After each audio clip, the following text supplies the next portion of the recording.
Chapter 2: Financial War. The primary near-term security concern of the United States is the global economic crisis and its geopolitical implications. Indeed, policies such as competitive currency devaluations risk unleashing a wave of destructive protectionism. Dennis C. Blair, U.S. Director of National Intelligence, February 2009. Day 1. As we arrived at the lab that rainy March morning for the war game, the first thing I noticed in the parking lot were rows of high-performance motorcycles, Kawasaki's, Suzuki's, and the like. I guess physicists working on weapons design have their wild sides too, I thought. We were headed to Building 26, a new venue for us. We parked nearby and walked to the main entrance. Once inside, we cleared security, got our badges, dropped off our cell phones, and headed upstairs. After months of meeting in seminar rooms and offices, we were being admitted to the Warfare Analysis Lab War Room. The scene did not disappoint. Growing up in the Cold War, I routinely entertained visions of the war rooms used for nuclear war fighting from the classic films Dr. Strangelove and Failsafe. Now we were entering something similar, but would be fighting not with B-52s, but with currencies. The APL War Room is large, with electronic battle stations and observation posts for about 400 participants and observers. The rectangular room has 4 wall-sized screens at the front end and banks of smaller 50-inch plasma video screens mounted on the walls along both sides to patch in additional participants from remote locations or display additional graphics. The seating is tiered, with a central trapezoid-shaped table for 12 on the lowest level closest to the wall screens. The trapezoid is flanked by 4 banks of long tables, 2 on each side, at a slightly higher level, laid out in a chevron pattern around the center. In the rear, on an even higher mezzanine level, are rows of additional observer stations laid out across the room perpendicular to the main tables below. Finally, at the back of the room, opposite the large screens, are tinted glass windows, hiding a separate chamber with 5 additional battle stations and some standing room.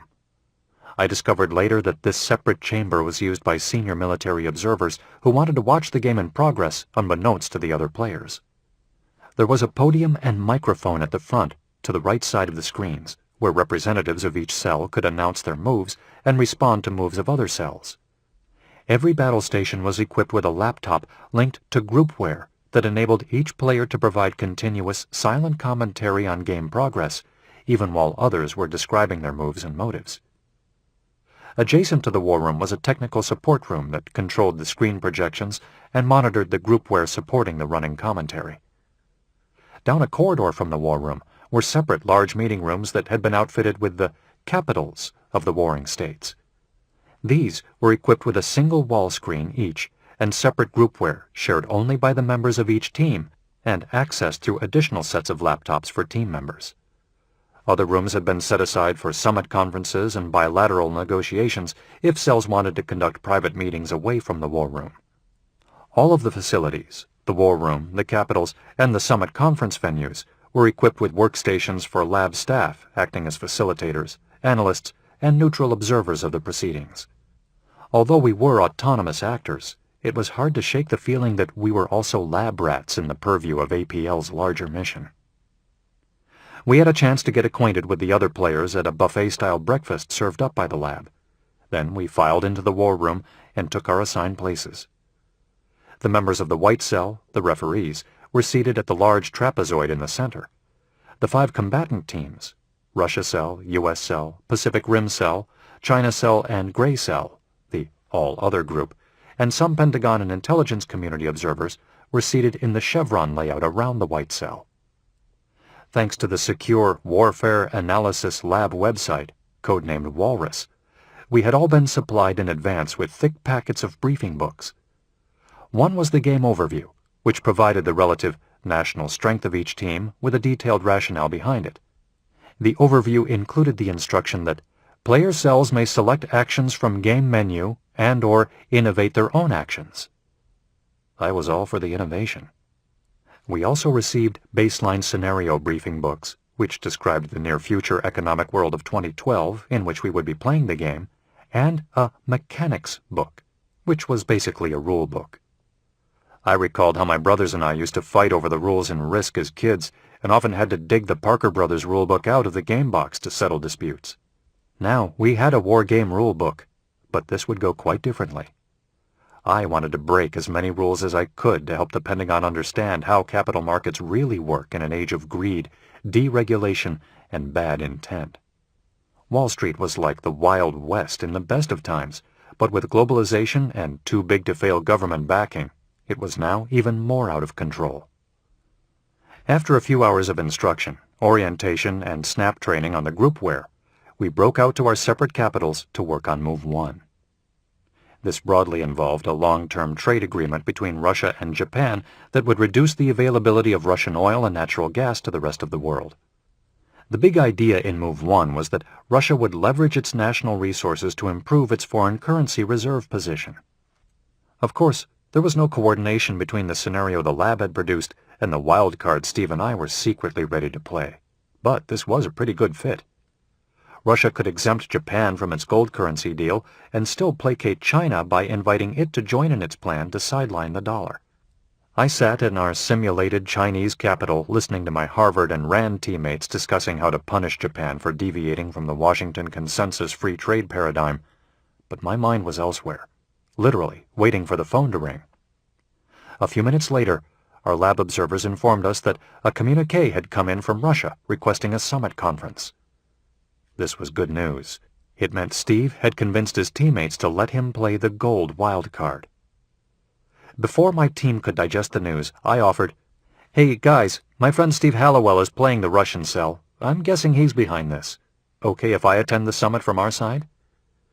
They quickly agreed, and off I went down the hall to one of the designated summit conference rooms, where Steve was waiting. A lab facilitator was there, so I had to play dumb even though I knew what Steve was going to propose.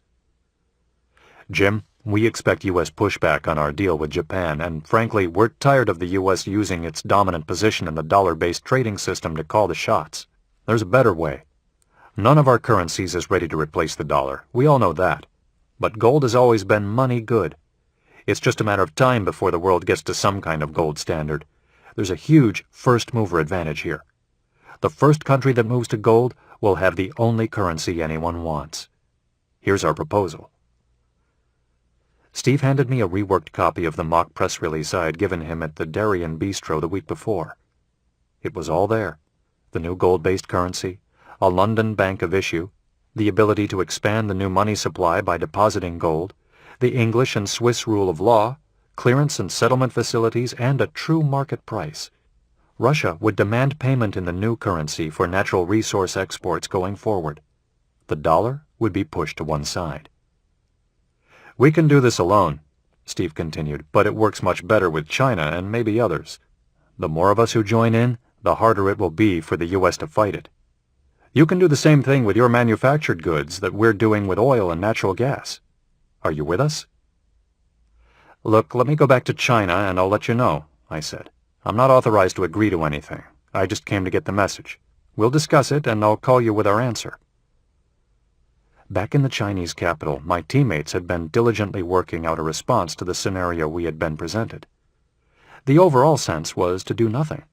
The Russia-Japan neutral resources deal affected not only those two parties but also Europe, to the extent it might lead to reduced supplies of Russian natural gas.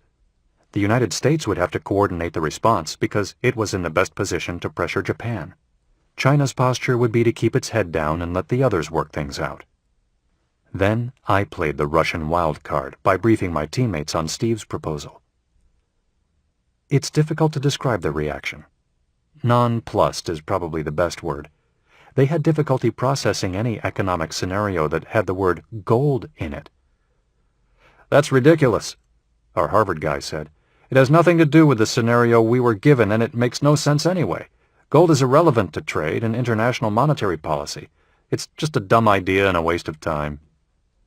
The Rand guy was a little more intrigued and asked a few questions, but clearly was not prepared to move in the Russian direction. I urged my teammates to take the plunge with Russia and set the United States back on its heels. But they were not persuaded. They were soon back to drafting their non-committal communique on the original problem. "Okay," I said, "I have to get back to Russia on this. Can I call the summit to give them our answer?" "Sure, go ahead," said Harvard. We'll keep working on the scenario. Pretty soon, Steve and I were back in the summit conference room. Look, Steve, I can't get my guys to go along. I'll keep working on this over the next few rounds, but you're on your own for now. I can't blame you if you pull the plug on this. I really thought China would see the benefits and we'd do this together. It's fine, he said. The Russia team really likes this. They think it's about time someone stood up and showed what a scam the dollar system is. Too bad you can't join us, but we'll go ahead anyway. Let's see what happens. By the time I got back to China, our team had finished drafting the statement representing our move for this turn of the game. It boiled down to saying nothing and doing nothing. It was the perfect academic solution, and would teach the Pentagon exactly nothing. Now it was time to go back to the war room to announce our moves along with the other cells. War room meetings were plenary sessions, what in Pentagonese are called briefbacks, with all the teams and observers gathered together. One representative of each cell would take the podium, describe his cell's policy response and the rationale behind it, answer some questions from the other cells, and turn the podium over to the next cell. The lab staff had assisted each cell in the instant preparation of slides with maps, bullet points, or other illustrations to throw up on the wall screens. The group where chat functions were going full bore, with 20 or more simultaneous and overlapping discussions, only some of which were responsive to others, and all of which came scrolling across the screens in front of each player. It was like Twitter without the avatars and virtual wallpaper. If you felt someone was making a brilliant move or a ridiculous move, or you wanted to pose a question, you just said so. Each player could participate as much or as little as she liked, while the entire stream of consciousness digital scroll was preserved for future evaluation by Pentagon planners. The China brief was predictably boring, given the proclivities of the team and my failure to excite much interest in gold-backed currency. We meekly accepted the scripted Russia-Japan energy deal, but made some comment about accelerating China's efforts to increase energy diversification. Russia went next. The brief started with some happy talk about continuing to work with China on a joint venture pipeline, but then veered into the announcement about demanding gold-backed currency for future energy shipments. An official summary of the war game prepared much later referred to this move as aggressive and threatening. But the immediate response was more in keeping with the absurd style of Dr. Strangelove. The White Cell asked for time to caucus once the Russian presentation was complete. From their position at the center of the room, they made a ruling that the Russian currency move was illegal and would have to be struck from the game record. Steve and I were incredulous, as were Steve's Russian teammates who had endorsed the idea. "What do you mean illegal?" Steve demanded. "This is war. How can something be illegal?" It was exactly what I had feared. Not only did the player selection discourage out-of-the-box thinking, but even when we could inject an unconventional move, we were ruled out of bounds. I felt compelled to add my voice to Steve's, even though I was playing a different cell. "You know," I began from my seat in the China cell, "it's not like there's a Geneva Convention here. Russia's move is not far-fetched. The United States was on a gold standard until 1971, and a lot of people in this room remember it. Russia's being provocative, but they're always provocative. Let's go ahead and see how this plays out." The White Cell seemed a little stung. Steve was like a batter who gets called out on a close play at first base, and I was like the first base coach trying to protect his player from being ejected. The digital chat room had erupted with the equivalent of "kill the ump." The White Cell asked for another caucus to consider their ruling. Finally, the White Cell leader took the microphone. At this point, I was half expecting to hear, "Upon further review," but in suitably bland bureaucratic language he confirmed Russia's move would be allowed. The White Cell clarified that the move was not illegal, but ill-advised. I knew this was a polite way of saying Russia had done something stupid, but that was fine with me. Gold currency was now in the game. We would see how this evolved over the next 2 days. The rest of the moves made were announced in fine multilateral fashion. The United States made the obligatory announcement in support of free trade and the need to think about green energy alternatives. The Pacific Rim announced that Japan would provide aid to any Asian nation suffering short-term hardships in energy costs, and also pledged to seek alternative sources of energy. The Gray Cell, wearing its IMF hat, announced financial support to any former Soviet bloc nations suffering as a result of the Russia-Japan deal. None of the teams had anything to say about the new gold currency on the scene. It was just there, a newborn 800-pound gorilla sitting in the war room waiting for someone to notice. At the end of Move 1, the white cell gave us the score. The United States had lost a small amount of power because it appeared that Japan had moved somewhat out of the U.S. orbit, and the United States had not mustered an effective response. China gained a small amount of power, essentially for doing nothing. Russia was heavily penalized for making what the white cell clearly regarded as a hostile move that showed a lack of cooperation with the rest of the world and had no immediate payoff. Net, Steve and I had collectively cost our teams some national power at the end of round 1. However, we were playing what Russian grandmasters call a deep game. There would be more moves to come. Now it was on to Move 2. This baseline scenario did not mesh with my ideas about currency wars as well as the scenario used in the first move. This move had to do with an economic collapse in North Korea and the global reaction, which was intended to combine both geopolitical and humanitarian motives. It was a plausible scenario, but a strange choice for a financial war game. North Korea was about as unconnected to the global financial system as one country could get. It was difficult at first to see how to work the gold and currency angle into the North Korean scenario.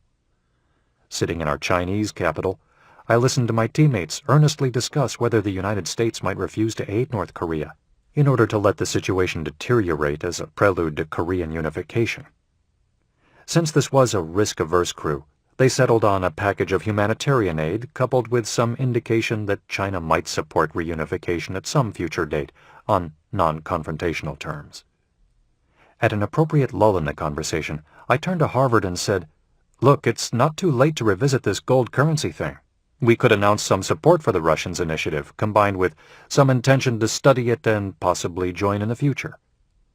At this point, Harvard began to lose patience. He clearly thought the issue had been buried and could be safely ignored. If China joined the Russian system, it would be swapping its dollar reserves for physical gold in order to back the new currency. Among other objections, Harvard thought the Russians had set the price too high. "Look," he snapped back, "this whole thing makes no sense. Gold is not part of the monetary system, and it's not coming back no matter what the Russians do. They're on their own. You want to use hard currency to buy gold at an inflated price? I'd rather keep the dollars. They're much more valuable. Now, let's get back to North Korea." As a renowned Asia expert, Harvard clearly relished the chance to dig in on complicated bilateral East Asian problems, rather than pursue what he thought of as a pointless conversation about currencies and gold.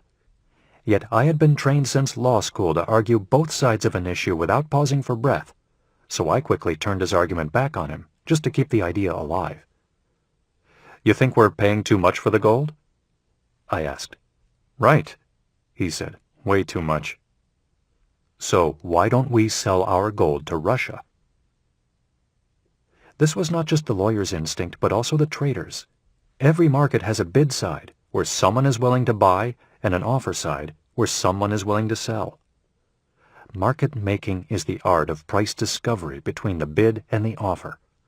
Someone may start out as a buyer, but if something is really priced too high, she immediately becomes a seller. It was just this kind of dispassionate ice water in the veins mentality that typified the best traders I had ever met. I was calling Harvard's bluff. If the price was too high to buy, then we should sell. I waited to see if he would take the bait. "Fine," he said. "Let's dump it all. Sell all the gold to Russia for dollars and euros and diversify our foreign exchange position." He may have said this just to shut me up, but that was fine with me. We had just tightened the noose around the U.S. dollar's neck. The rest of the team quickly concurred, and I promptly convened a summit with Russia to give them our offer. Steve and I met for the third time, and, as I expected, Russia agreed to buy all of China's gold, about 1,000 metric tons, in exchange for currency from Russia's foreign exchange reserves. This trade was ideal from Russia's perspective because it was a huge purchase with minimal market impact. In ordinary gold trading, a large block trade of as little as 10 tons would have to be arranged in utmost secrecy in order not to send the market price through the roof. But now, Russia had just pulled off the largest single gold purchase in history with no immediate adverse market impact at all. I was sorry to see China out of the gold game, but I was pleased to see Russia moving the ball down the field. Now, it was back to the war room and our third plenary session. We went around the room, with each team spokesperson reporting in response to the North Korean scenario. As expected, the United States and the Pacific Rim pledged humanitarian aid, as did China, which furthermore made some conciliatory noises about potential reunification, since the North Korean regime was clearly on its last legs at this point. Russia joined in the humanitarian aid chorus, but also took a harder line by sealing its border with North Korea. Then, almost in passing, Russia announced that it had acquired all of China's gold and was adding this to its own pre-existing hoard in support of the new gold-backed currency. The White Cell was visibly perturbed. Russia was playing its own game by its own rules. As far as Steve and I were concerned, Russia had been playing by its own rules for 1,000 years, so this was a typically Russian course of action. At this point, the 800-pound gorilla could no longer be ignored, and the adjudication came quickly. There was very little change in the national power of China, the United States, or the Pacific Rim as a result of Round 2. This made sense, because North Korea, while volatile and dangerous, was isolated, so no one gained or lost much relative power when the North Koreans decided to rock the boat. It was everyone's problem. But the White Cell then reported sheepishly, "It appears Russia has taken concrete steps toward launching a credible alternative to the dollar in international trade. Its prospects are highly uncertain, but we have decided to award Russia additional points for its currency-related moves." Steve and I looked at each other from across the war room. This was far from vindication, but it was hard to resist a slight smile. It was now the end of day 1. We were having a good war so far, but it had been a long day. We decided to find a local restaurant, have a few drinks and dinner, and then head back to our hotel early to catch up on the news and get ready for day 2. It is one of the paradoxes of working inside a secure location that you have no idea what is going on in the outside world. Someone may be in the nerve center of intelligence analysis or weapons development, but because of limited access to cell phones, news apps, and the desiderata of 21st century connectedness, he would be the last one to know if stock markets were collapsing. As market participants and news junkies, we were now as hungry for information as we were for food. We got directions to a not-too-fancy place nearby that the lab staff had recommended, and Steve and O.D. chatted and tapped on their BlackBerries while I drove in the general direction of Fort Meade, Maryland. We found the place without too much difficulty, but were surprised to find the parking lot full, and people jamming the second-story balcony outside the restaurant at 5:30 on a Tuesday afternoon. "Ah," said O.D., drawing on his O'Donnell family roots and putting on an Irish accent for the occasion. "It's St. Paddy's Day. The place has probably been packed since noon." In our quest to shake the world financial system to its core, we had completely forgotten about St. Patrick's. I'm part Irish. My mother's side are Thorntons. With that as my pedigree, O.D. and I dubbed Steve an honorary Irishman, and we made our way up the outdoor stairs, through the crowd on the balcony, and pushed inside the equally crowded dining room to find a table by a window with a nice view of the surrounding Maryland countryside. We sat down, ordered 3 pints of Guinness and some entrees, and started our own brief back, as the Pentagon would put it. "You know the problem with this game?" asked O.D. "What's that?" I said. "There's no market. I mean, the White Cell can tell us if we gained or lost ground, but there's no price system to measure the impact of what we're doing." O.D. was right. A trader could have the best trading idea ever, but losing money on a trade is nature's way of telling you something's wrong. The best traders always got out of a losing trade, cut their losses, and sat back looking for the next good opportunity. It would always come around eventually. Bad traders would rationalize the loss, assume the market didn't understand how smart they were, put on more of the trade in larger size, in effect doubling down, and usually go on to lose more money until some senior risk manager forced them out of the position. Whatever the strategy, it was the price signals that kept traders honest and gave traders the market feedback needed to validate their theories. Still, it was hard to be upset about what we didn't have. This was the first time the Department of Defense had ever run a financial war game, and they were getting it done over some internal opposition. I was glad they were doing as much as they were. At least they were forward-leaning, which was more than I could say about some of the civilian agencies. When I'd warned other government officials about the dangers of financial warfare launched by adversaries, the typical response was along the lines of, "Oh, they would never do that. It would cost them money and they'd be shooting themselves in the foot." They said this as if military hardware didn't cost money, as if aircraft carriers were free. These officials failed to grasp the fact that the costs of a financial war might be far less than the costs of an arms race, and possibly be much more effective at undermining U.S. power than a military confrontation. The Pentagon deserved a lot of credit for taking this as far as it had. There would be time to add bells and whistles later in some future game. We ordered another round of Guinness, finished our meal, and then headed back to Columbia, Maryland, where we were staying. It had been a long day, and we had a 7:30 a.m. start on date 2. We agreed to meet in the lobby in the morning and drifted off to our rooms. Day 2. I woke up at 6:30 a.m., feeling a little groggy from the Guinness, but it was nothing 2 cups of coffee couldn't cure. I packed quickly and decided to check the news online before I stowed my laptop away. There was no time to get through the stack of emails that awaited me each morning, so I decided just to check the Drudge Report for a quick headline fix. Since I had been news-deprived the day before and would be again today, it was a fast way to catch up with the world. I clicked on the Drudge bookmark, waited a few seconds for the page to come up, and then stared in complete disbelief at what I saw. In typical Drudge style, there was a huge headshot of a single individual dominating the center page. This morning, it was Vladimir Putin. The banner headline underneath declared that Russia was calling for an end to the dollar and was looking for some alternative reserve currency, one possibly backed by tangible goods, including gold. These types of headlines have become commonplace in the past year, but in March 2009, it was still a new idea, and one that a lot of people were just hearing about for the first time. It was easy to ridicule Putin as a chauvinist or headline seeker, but I knew that work on a dollar replacement had already been discussed in Europe and China and at the IMF. This was just Putin getting out ahead of the crowd and making known Russia's displeasure with the dollar-based hegemony imposed on the world by the United States. Exactly what Steve and I had discussed over oysters and white wine the week before.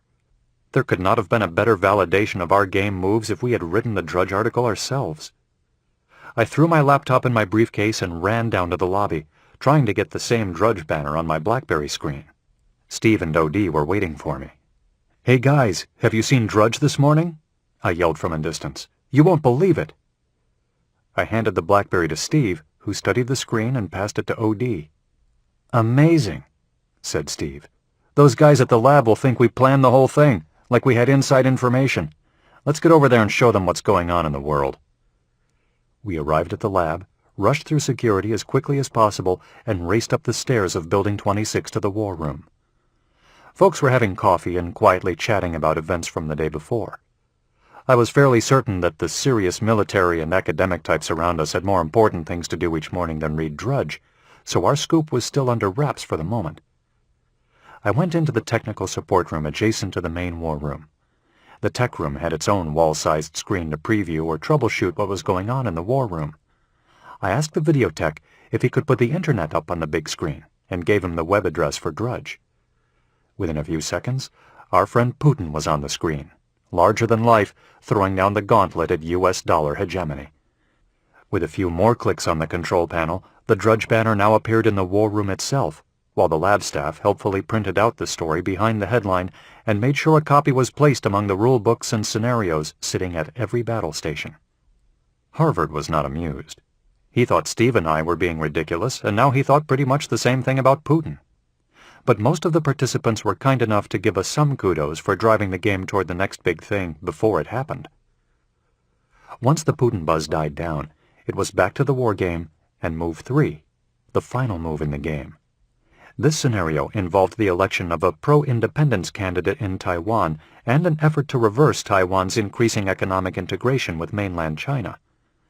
There was not much left to do on the gold currency front by now. Russia had made its move. China had refused to go along, and the United States acted indifferent, although this seemed strange because, in the real world, any move toward gold by Russia would have been met with a much more robust reaction by the United States.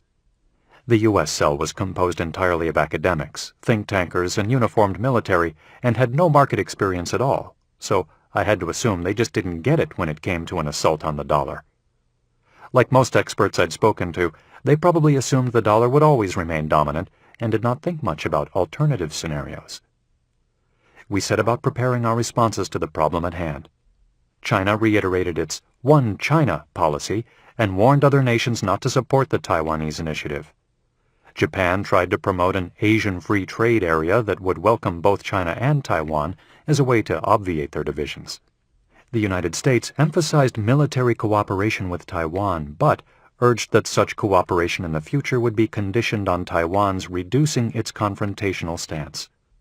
Only Russia continued to play the alternative currency wildcard by trying to woo OPEC members in the gray cell to join its gold plan, and by suggesting to China that it would be more inclined to take their side in the Taiwan dispute if China supported the new currency. I had to hand it to Steve and his teammates. They played their cards for all they were worth, even if no one else was particularly paying attention. Just when it looked like the game would wind down anticlimactically, O.D. played a wild card of his own. Speaking on behalf of the Gray Cell, he announced that the Japanese Coast Guard had interdicted large shipments of nearly perfect counterfeit $100 bills, called supernotes by U.S. Treasury officials. Supernotes are produced by North Korea's infamous Bureau 39, the state-sponsored racketeering agency set up in 1974 by Kim Il-sung to conduct money laundering, counterfeiting, drug smuggling, and other acts usually perpetrated by criminal groups in order to raise hard currency for the regime. O.D.'s move had a nice historical resonance with countries that had engaged in financial warfare by counterfeiting the currency of their enemies and flooding enemy territory with the counterfeits in order to cause distrust of legitimate bills and contribute to an economic collapse. During the U.S. Civil War, a Union sympathizer and Philadelphia stationery shop owner named Samuel Upman printed over $15 million in counterfeit Confederate bills, about 3% of the total amount in circulation. Many of these were carried south by Union soldiers and did undermine confidence in the real Confederate currency. O.D.'s counterfeit dollar discovery was a distant echo of this earlier episode of currency warfare. O.D. also reported that Swiss banks had been scammed by deposits of these supernotes, which seemed to be flooding in from all over the world. The Swiss banking losses and the large size of the interdicted shipment were enough to cast doubt on the value of U.S. currency held abroad, mostly in the form of $100 bills. Dollars were now reported to trade on the black markets at discount to their face value on world currency markets. The cash portion of total dollar holdings is small relative to the much larger amounts held in electronic form in banks, so the effect of the proliferating supernotes was not catastrophic. Still, it was one more swipe at the dollar and a nice parting shot from O.D. Finally, the White Cell seemed to be impressed with Russia's tenacity on the alternative currency, especially its overture to OPEC, and awarded the country additional national power points. This was a complete turnaround from day one, when Russia's play had been ridiculed. China was awarded more points, mostly for doing nothing. It was a case study in how to win a zero-sum game just by keeping your head down while everyone else blundered around. The United States lost national power, partly because of Russia's dollar assault, but also because it appeared that East Asia was coalescing around a China-Japan bloc that would eventually include most of the region and exclude the United States from its key decisions on trade and capital flows.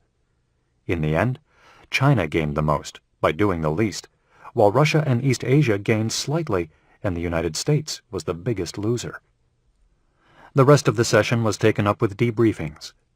It had been a fascinating 2 days, on top of all the work that had gone into the preparation. It is genuinely helpful to U.S. national security when so many experts with varied perspectives and some from distant locations gather under one roof to exchange ideas and give the military new ways of understanding potential threats. When the Treasury and Fed did scenarios, they usually thought about bursting bubbles and market crashes, not state-sponsored financial wars. Former Fed Chairman Alan Greenspan liked to say that the Fed had no expertise in stopping bubbles, and that its resources were better utilized cleaning up the mess after a bubble had burst.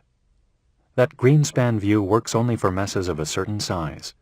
For the really big messes, those involving civil unrest, food riots, looting, refugees, and general collapse, the Fed has no answer, and societies inevitably turned to the military for solutions. So, the military had a large stake in understanding the potential for economic catastrophes. We had at least given the Pentagon some framework for thinking about an economic surprise attack. My hope was that they would not need it. My concern was that they would.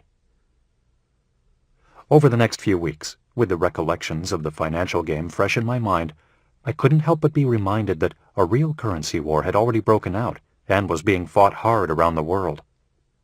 In March 2009, no one was yet using the term currency war. That would come later.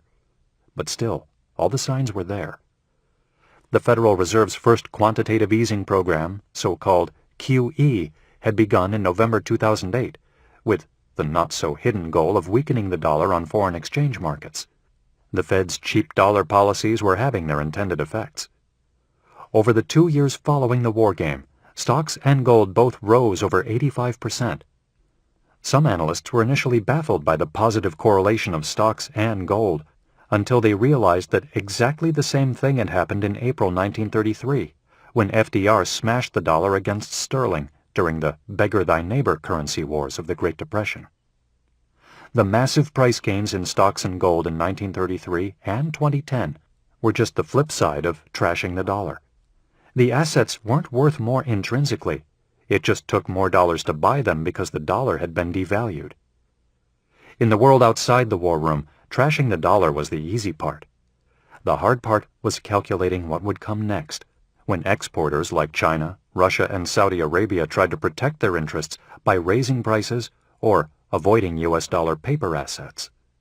That's when the currency wars would really heat up, yet that was still in the future from the perspective of the war game in 2009. One lesson of the war game for the Pentagon was that even if the dollar collapsed altogether, the United States still had massive gold reserves to fall back on.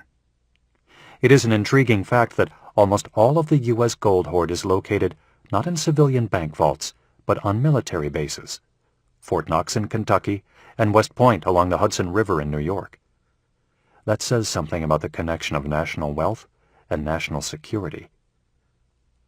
The 1930s currency devaluations led quickly to Japan's innovations in Asia and Germany's attacks in Europe. The 1970s currency devaluations led quickly to the worst period of inflation in modern history. The United States was now entering a period of financial danger, similar to the 1930s and the 1970s. The Pentagon's financial war game was ahead of its time, but only slightly, and seemed like part of the preparation for more dire days ahead, more of a beginning than the end to a new world of financial threats.